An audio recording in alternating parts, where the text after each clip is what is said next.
You know, when we think about the world of academia, our minds usually jump to things like lectures, dusty textbooks, and super detailed research papers, right?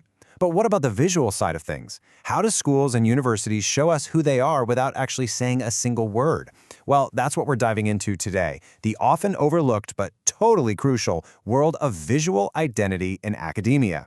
So let's get into it and decode the visual language all around us.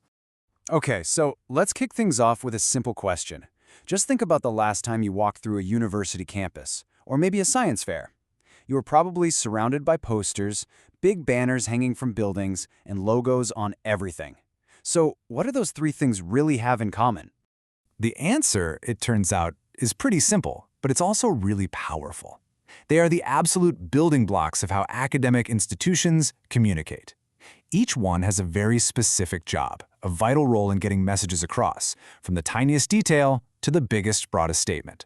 So let's break them down one by one. First up, let's talk about our first building block, posters. I'm sure you've seen them, lining the halls at conferences and school events. These things are the true workhorses of academic communication, and they're designed to pack a huge amount of information into a format you can absorb in just a single glance. So, what exactly is an academic poster? Well, it's basically a printed visual that sums up research or a project for an audience. But the key phrase here, the most important part, is at a glance. It is all about communicating things fast and super efficiently.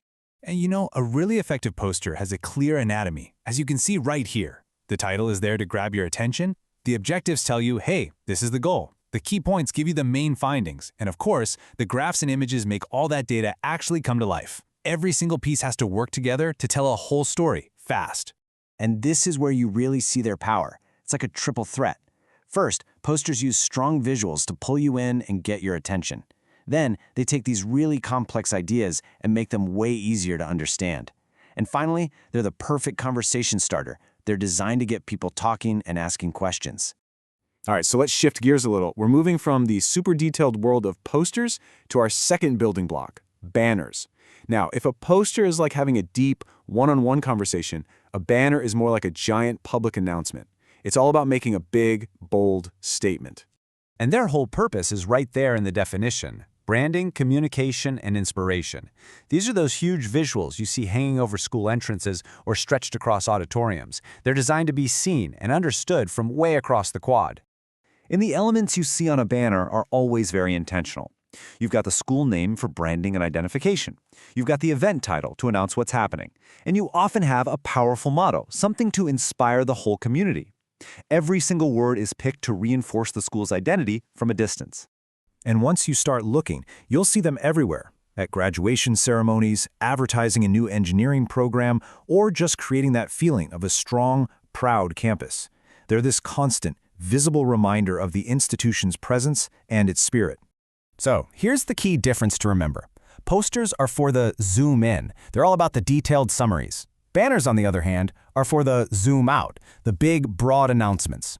They're both essential tools, but they're built for very different jobs. But wait, there's one thing that shows up on both. One tiny, powerful symbol that connects everything, from the most detailed poster to the biggest banner.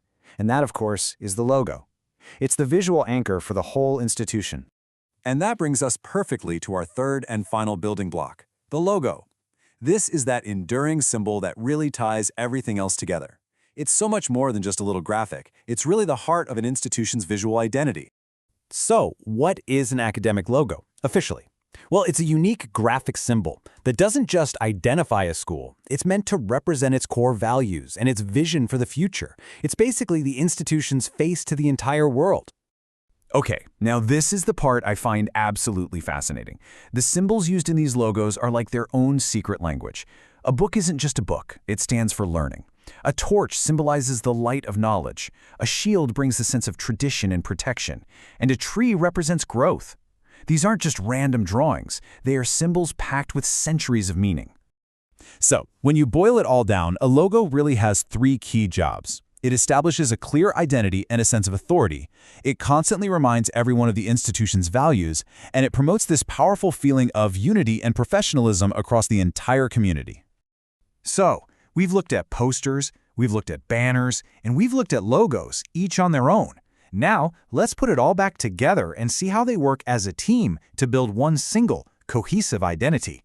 When you combine the detailed information of a poster, the bold statement of a banner, and that unifying power of a logo, what do you get? Well, their collective power really boils down to three core functions. Together, all three of these tools achieve three critical goals. First, they establish identity. They tell the world exactly who you are. Second, they simplify complexity, making huge, complicated ideas much easier to grasp. And finally, and maybe most importantly, they foster unity, creating a shared visual language that really binds the entire academic community together. So, I'll leave you with this final thought. The next time you're walking around your own school or your workplace, take a closer look. Check out the posters, the banners, the logos. Now that you know the language they're speaking, what does your institution's visual identity truly say about its values?